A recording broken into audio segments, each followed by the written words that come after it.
So, it's finally happening. Elon Musk's SpaceX has signed agreements with Bharti Airtel and Reliance Jio to bring the services of its satellite communications provider Starlink to India. What does this mean? The coming together of a global space tech giant with two local telecom behemoths to bring super premium communications tech to this market, something that can completely change it. Why? Because the technology is such, using satellites to provide voice and data communications where terrestrial or land infrastructure may be inadequate. Here's my colleague and ET's telecom guru Kalyan Parbat on how Starlink's direct-to-cell technology involving low Earth orbit satellites works. So it's very unique and it's really making waves as of now because this operates via satellites that beam signals to mobile phones on Earth. The unique thing about this is that the satellites up in space operate as cell towers and connect the smartphones trying to communicate with them on Earth. And the satellites in turn are plugged onto each other via a technology that's known as laser backhaul. Imagine the potential. High-speed broadband in mountains, in jungles, in disaster-hit areas, brought to your phones via satellites. Also remember that according to industry estimates, nearly 75% of India's rural population do not have access to broadband since many locations go without cellular or fiber connectivity. So, the potential is huge. In fact, in space, the National Space Regulator recently came up with some pretty big estimates. They said that by 2033, I think, India's space economy could grow to about $44 billion. And Deloitte also came out with a study which says that the satellite broadband, which is a part of the space economy, that would be worth close to $2 billion by 2030. Right now, it's under $1 billion of revenue. You can see the potential. And it is because of this potential that other global tech giants such as Amazon with its Satcom services provider Kuiper are just raring to enter the Indian market. But, and this is a huge but, there are still a lot of steps to making Satcom in India a reality. For one, the government is yet to approve Starlink services in the country. It is also yet to announce rules for how satellite spectrum would be allocated in India. Also, no pricing mechanism for the spectrum has been approved yet. Will the coming together of SpaceX Starlink, Reliance Jio and Airtel expedite all this? Also, this is a very premium, very expensive technology. How would you sell it in a price-sensitive market like India? We try to answer all this and more in today's episode. It's Friday, the 14th of March. I'm your host Anirban Chaudhary and this is the Morning Brief.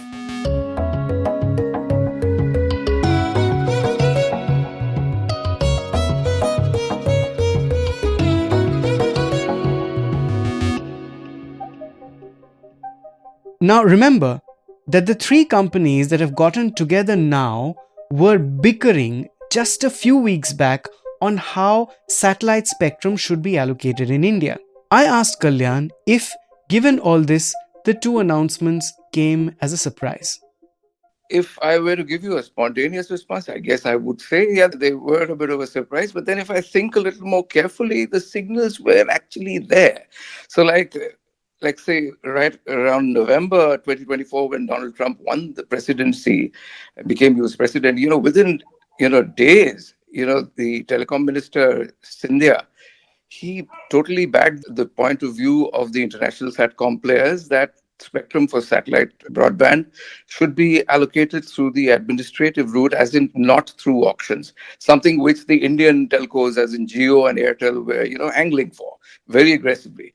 So the fact that the Indian government backed the point of view of the international satellite, the US satellite lobby, there was also a point of view that given Elon Musk's proximity to the US President Trump, there was an expectation that, Elon Musk would have a prominent play in the evolving Satcom scenario in India. So, and that is exactly, in February, Prime Minister met Elon Musk in DC.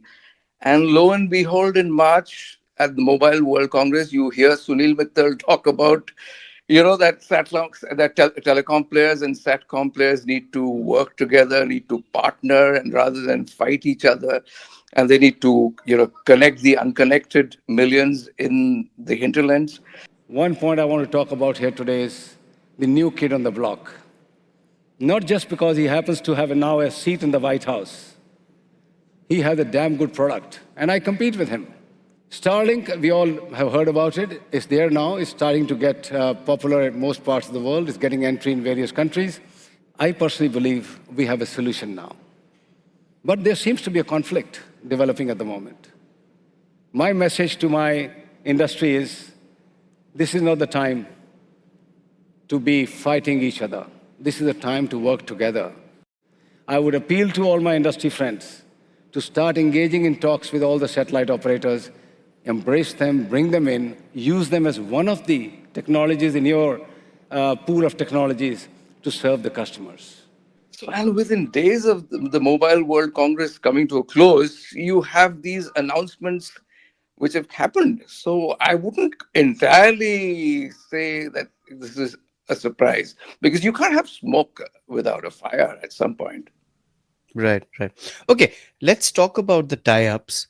In one line, it's Reliance Jio and Bharti Airtel bringing Starlink services to India. But So explain to me it's what that means.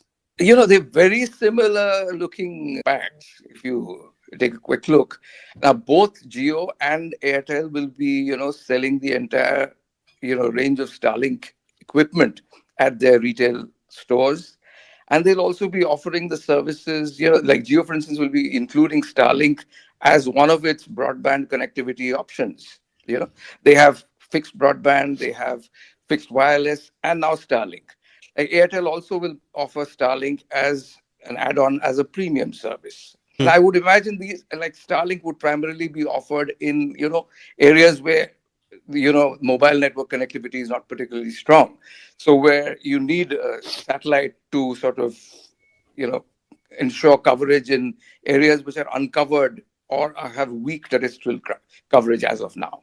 So it could be mountains, it could be forests, it could be really impenetrable jungles, or it could be like in the Lahore Spiti area, or if you go even further up, if you say trekking in the mountains, you could take a kit. If somebody sets up a fancy hotel really high up in the mountains, say at 14,000, 15,000 feet, at a resort, they could be typically the sort of guys who might benefit out of a Starlink, connection, which is a satellite connection, and where there might be no mobile coverage, but then that's where Starlink can jump in and give you seamless connectivity. There would obviously be a revenue sharing arrangement. Now that is not known between Starlink and Geo, and likewise between Starlink and Bharti Airtel. So, like I said, the financials of these transactions is not clear as of now. So, but those would emerge. There would be some sort of a tariff plan, but I'm quite certain that Starlink will be marketed as a premium service, because obviously Starlink rates are way above home broadband rates that are currently being charged by Airtel or Geo, as And they are what kind of currently. rates are we talking about? I mean, if I we. mean, I'll give you an example. Say, for instance, Geo and Airtel, they typically charge about $1,000 a month Hmm, for a 200 Mbps connection. Okay. right. Now, Starlink connection for a month would be 10,500 rupees. Okay. Wow. On top of that, there would be an upfront payment, possibly for equipment, which would be another 50 grand. So we are talking about over 2 lakhs for a year. Whereas for Geo and Airtel, it would be about 15 to 17,000 annually. So, what happens when it's taken to the rural areas? Do the companies absorb that cost and make losses for a few years, or do the Yeah, the that is rural something. That is consumers have, something. yeah, That is, that's a great question. And everybody's saying that in a price-sensitive market like India, it is pricing ultimately which will determine traction, adoption of the technology. And certainly in rural India, nobody can afford Starlink rates. Certainly, these prices will not work with rural India broadband users. Who are used to calls at under $3. Like, right. so at $3 a month, who's gonna pay $45 to $100 a month? So it doesn't make sense. Are Same there time, more I industrial use cases for this, like companies most setting up factories and, most certainly. So that's what Airtel and Jio will typically be. Their target audience will be business customers, primarily enterprise right, customers, because with Starlink, that's what you can do. So it could be small and medium businesses, it could be tourism companies, it could be travel folks, people who operate in these remote areas, who might need 24/7 connectivity, broadband connectivity. That's where things like Starlink can be very, very powerful. uh, tell me about Starlink's expanse of work. I mean, what has it done in other markets? So Starlink has about 4 million customers as we speak. They have about 7,000 plus Satellites, satellites in their low Earth orbit constellation. Now, a Leo is typically which is more satellites which than double operate. of their closest competitor, Amazon, right? If I were to see Amazon is with not that even is just sort of getting started. Yeah, I mean, 3,200 or yeah, something, huh? 3,200. Yeah. So, and Amazon is yet to really roll out its entire constellation. They're still in the process. But Hmm. Starlink already has 7,000 plus up there. And by the end of the decade, they'll go to something like 42,000. So you can imagine they are Hmm. the Wow. single largest LEO constellation today. And today, so typically when you ask me about Starlink, their business model is they tie up with a local telco or telcos in different markets. Say, for instance, in the US, they have a tie up with T-Mobile. Then in Australia, they've tied up with Optus. In Canada, with Rogers. In Switzerland, with Salt. In Japan, with KDDI. So what they do is they have this unique service which is called direct to cell. Okay. Now, where their satellites can directly transmit phone signals to mobile phones, as in smartphones, in areas which are really remote, where there is no cellular connectivity. Okay. So Hmm. that is the cool technology. But the thing is, in India, direct to cell is not permitted. So that's a regulatory challenge we have here. So I would imagine this is going to be more like the Starlink network and Geo, and likewise Starlink with Airtel. They would sort of, they would sort of integrate, and it'll be like a roaming pack. Like when a Airtel customer is steps out of the Airtel zone in a remote area where the mobile coverage is weak, Hmm. his Starlink plan will sort of kick in, and Got it. he'll enjoy seamless connectivity. Got it. Got it. I believe Airtel already has some kind of a tie-up called OneWeb. Yeah, Sorry. in fact, you're totally right. So, which is why the surprise elements, both Geo and Airtel have their own, tie-ups with international Satcom players. Like Airtel has a tie-up with Eutelsat OneWeb. In fact, Bharti Group is the biggest shareholder in Eutelsat OneWeb, which is another global, satellite constellation operator. Likewise, Geo has a tie-up with a Luxembourg satellite operator named SES. Now, Hmm. both both as in the Geo SES combine and the OneWeb, Eutelsat OneWeb combine, which is Bharti backed, they have the requisite clearances to start satellite broadband services in India. But they haven't been able to start because the government is yet to finalize the spectrum pricing rules or the spectrum allocation mode. Okay, so that can only happen once the TRA comes out with its recommendations. They have been expected for a while, but they are yet to happen.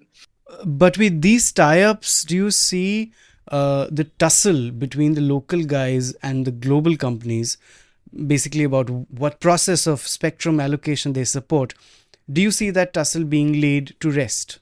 I wouldn't want to jump to conclusions so fast, but I could definitely be optimistic that the clearances for Starlink should come through soon, now that because the government was, to the best of my knowledge, quite satisfied with with most of the conditions which Starlink has largely agreed to fulfill, barring a few where they have been non-committal.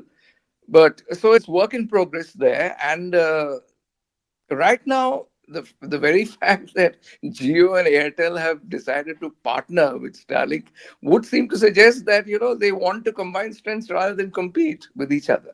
And now both Jio and Airtel will offer Starlink as a premium add-on broadband option to their customers. What about the security concerns around such technology, which has been often discussed and debated in the last few months, around data safety, interception, etc.? How do you see that side or that aspect of this issue sort of panning out? So I think that's a bit of a gray area still, because that is seen as one of the reasons why the approvals have not yet happened. Starlink and Amazon are yet to get their approvals. They both applied for what is called a GMPCS permit, which allows you to offer satellite broadband in India. And apart from that, there are landing rights and market access clearances which also need to come from the government. So those are pending. So the security element is a critical condition. So there were concerns that Starlink devices can't be intercepted very easily. So there have been discussions around that. So those are matters which the government and Starlink are sort of trying to address. And so it's still work in progress on those matters. But my sense is, with these high voltage announcements happening, I would expect those things to get sorted out in due course. Understood. Realistically, can we say that Satcom services will come to India in the next 9 months or less? I think we could definitely expect that to happen, because given the pace at which these announcements have come, one would expect the balance regulatory elements to sort of fall in place with some amount of alacrity. Because Right. because one wouldn't expect such announcements to just happen from they've literally happened from out of the blue. And these are powerful announcements. Now with Starlink jumping into the fray, one can expect things to sort of be speeded up. And hopefully satellite broadband should be a very dynamic element into it, which should drive India's broadband penetration, provided the pricing is addressed. Because India is a price sensitive market. The current Starlink rates will not gain mass traction. So obviously some amount of subsidization will need to happen. How that happens, how the revenue sharing agreements get stitched between Jio and Airtel and Starlink, those are the elements which we need to carefully track and look out for in the coming days. Kalyan, thank you so much for that conversation. My pleasure, Anirban. That's it for today. This episode was produced by me and sound designed by Amrit Reggie. Do keep listening to The Morning Brief. A new episode drops every Tuesday, Thursday, and Friday on a listening platform of your choice. Have a good weekend and wish you all a very happy Holi. The external clip used in this episode belongs to its owner. Credits are mentioned in the description.